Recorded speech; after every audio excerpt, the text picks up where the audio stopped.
할렐루야, 우리 샘물침례교회 성도님들 반갑습니다. 코로나가 계속 바이러스가 확산되는 가운데 4월 1일 말씀을 함께 묵상합니다. 오늘 본문은 신명기 4장 1절로 14절까지에 나오는 말씀입니다. 모세는 요단 동편에 있는 땅을 르벤과 갓 지파와 므낫세 반 지파에게 분배하고, 또 하나님 앞에 그도 요단 서편 가나안 땅에 들어갈 수 있도록 간절히 기도하고 간구합니다. 그러나 그 기도는 하나님이 노라고 말씀하셔서 모세는 산에 올라서 그 요단 강 서편에 있는 아름다운 땅과 그 산들을 보는 것으로 만족해야 했습니다. 그리고 2세대, 차세대들을 위하여서 하나님 말씀대로, 하나님 명령대로 순종하는 일을 다시금 세우는 일에 매진하게 됩니다. 오늘 1절 말씀에 모세는 그같이 말합니다. 내가 너희에게 가르치는 하나님의 규례와 법도, 즉 율법이지요, 그 하나님의 말씀을 듣고 준행하라는 것입니다. 오늘 신명기 4장 말씀 가운데는 지켜라, 행해라, 또 실행해라 라는 그런 말들이 계속 반복됩니다. 우리가 하나님 말씀을 들음으로 믿음이 시작됩니다. 하지만 하나님과의 관계가 시작되고 믿음이 시작될 때에 그 들은 말씀을 지켜 행하는 것은 하나님과 함께 동행하여 걸어가는 과정입니다. 말씀하여 하나님의 말씀을 듣고 순종할 때에 열매가 있고 하나님의 축복과 약속의 성취를 누리게 된다는 말씀입니다. 오늘 주신 말씀 4장 1절에도 그같이 말씀합니다. 너희가 하나님의 말씀을 듣고 준행하면 너희가 산다라고 말씀합니다.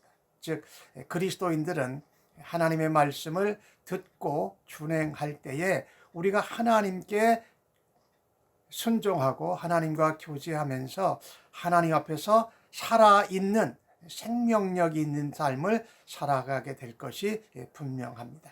특별히 하나님 말씀을 들을 때에 내 원과 마음대로 바꾸지 말고 가감하지 말고 하나님의 마음과 하나님의 뜻과 섭리를 따라서 그것을 실행하고 지키는 것이 참으로 소중합니다.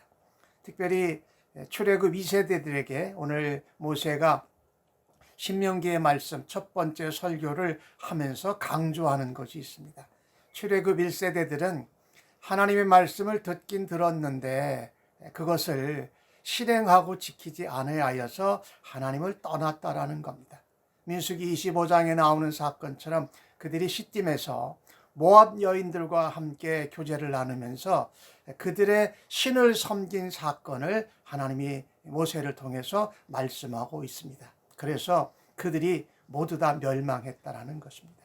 특별히 출애굽 2세대들은 그와 같이 부모와 조상들의 세대의 잘못을 반복하지 말라고 말합니다. 오히려 하나님의 말씀을 붙들고 하나님의 말씀을 들으면 지켜 실행함으로 순종함으로 살아있고 하나님의 축복과 약속을 이루는 일을 감당하라고 합니다. 모세는 계속 반복합니다.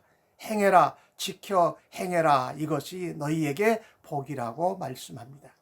이것이 바로 하나님을 믿는 백성, 하나님과 함께 순종하는 백성들이 누리는 지혜요 지식이라고 말합니다. 즉 하나님의 말씀을 들을 뿐만 아니라 하나님의 말씀을 듣고 은혜를 받으면 그것을 지켜 실천하고 행할 때에 약속의 열매가 있다고 반복합니다. 그러면 그 주변에 있는 나라들이 이 이스라엘 출애굽 2세들 백성들을 보면서 그 사람들이 큰 나라의 백성이다, 어떻게 그렇게 지식과 지혜가 있느냐라고 말한다고 하는 것입니다. 그들이 하나님 백성이 된 것을 드러내므로 그들이 하나님의 임재와 하나님의 역사와 영광을 안 믿는 이방 족속들에게도 드러나게 할 것을 약속하고 있습니다. 즉 여기서 말한 큰 백성이라는 것은 정말 키가 크고 또 숫자가 많은 그런 큰 것을 의미하는 것이 아닙니다. 하나님의 나라의 큰 백성들은 하나님의 말씀을 듣고 하나님과의 관계를 계속 유지하기 위해서 하나님께서 주신 말씀을 순종하여 지켜 행하는 자들, 그들이 바로 큰 자요 지혜와 지식이 있는 자라고 말씀하고 있습니다. 오늘 본문 가운데 모세는 하나님에 대해서 출애굽 2세대들에게 다시 한번 하나님의 놀라운 은혜와 하나님의 놀라운 축복을 자랑합니다. 하나님 뭐냐면요, 이렇게 우리에게 가까이 하시는 하나님이 어디 있느냐. 우리에게 가까이 하시니까 우리가 기도하면 그렇게 잘 들어주시고 또 놀라운 축복과 이 약속의 가나안 땅을 얻게 하시는 하나님 같은 신이 어디 있느냐. 또 하나님이 우리에게 주신 율법의 말씀, 그 율례와 법도가 얼마나 올바르고 공의로운 것이냐. 그런 나라가 없다.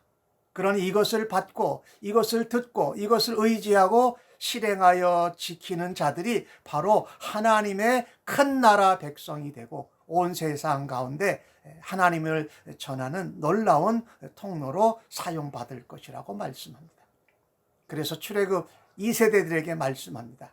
너희들이 이것을 마음을 다해서 힘써 지켜라. 잊어버리지 말라.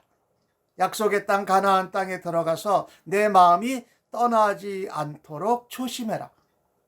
그리고 너희들 자녀들과 후손들에게 이 하나님의 말씀을 가르쳐 알게 하라고 말씀하십니다. 모세는 이 호렙산에서 시내산에서 처음에 하나님께서 부르셔서 그 율법을 받을 때의 상황을 다시 한번 설명합니다. 하나님이 백성을 모으라 하셔서 모았고 또 하나님이 주신 율법의 말씀을 그들에게 들려주었고 그 율법의 말씀을 지키시면서 하나님께 순종하고 하나님의 경외함을 배우면서 자녀들에게 그것을 가르치라고 하셨다라고 말씀합니다. 그 내용이 바로 십계명에 다 나와 있죠. 그 십계명을 정리하면 이렇게 간단하지 않습니까? 하나님을 사랑하라. 그리고 내 이웃을 내 몸과 같이 사랑하라. 하나님을 사랑하는 것은 하나님의 말씀을 듣는 것입니다. 또한 하나님을 사랑하는 과정은 그 들은 말씀을 순종함으로 실행해 지키는 것입니다. 그럴 때에 하나님께 받은 은혜가 우리 안에 충만하고 하나님과의 관계가 열어지고 하나님의 관계와 하나님의 약속 가운데 하나님의 은혜 가운데 살아가는 삶을 누리게 될 것입니다. 특별히 출애굽 2세대들에게 오늘 모세를 통해 말씀합니다. 요단 서편 가나안 땅에 들어가면 너희들이 받은 말씀을 교훈을 그대로 지켜 행하라고 말씀하는 것입니다. 오늘 우리도 우리의 자녀들, 손자, 손녀들에게 우리의 신앙의 유산을 하나님의 말씀을 가르치고 지켜 넘겨주는 그 일을 감당하는 우리들이 되어지기를 주의 이름으로 간절히 축복합니다. 지금 코로나가 바이러스가 계속 확산되는 가운데 나라에서 또 주정부에서 하는 이런 가이드라인들, 명령들은 우리를 살게 할 뿐만 아니라 다른 사람들이 병으로 전염돼서 죽는 일을 막는 것과 같습니다. 우리가 하나님의 말씀을 듣고 지켜 순종하는 것처럼 또 요즘 코로나 바이러스 확산되는 가운데 나라와 주정부의 가이드라인을 잘 지켜 행함으로 사람을 살리는 일에도 동참하는 우리 모든 성도님 되시기를 주의 이름으로 간절히 축복합니다. 아멘. 기도하겠습니다. 고마우신 아버지 하나님 감사합니다. 말씀을 듣고 또 지켜 행할 수 있는 은혜를 저희들에게 더하여 주옵소서. 그리하여서 하나님 앞에 산 자들로 많은 이 세상의 백성들 가운데 하나님의 지혜와 지식이 넘치는 큰 나라 백성으로 살게 하여 주옵소서. 코로나 바이러스가 계속 확산되는 가운데 우리에게 주어진 기회 또 나라와 카운티에서 전해주는 가이드라인을 잘 지켜 행하며 나도 살고 다른 사람들도 살리며 커뮤니티와 나라가 코로나 바이러스의 확산해서 건져내는 일에 감당하는 주의 백성들 되게 하여 주옵소서. 특별히 코로나 바이러스로 확진이 되고 또 전염이 되는 어려운 상황 가운데 있는 백성들을 하나님 불쌍히 여겨주시고 고쳐주시고 살려주옵소서. 예수님의 이름으로 기도합니다. 아멘.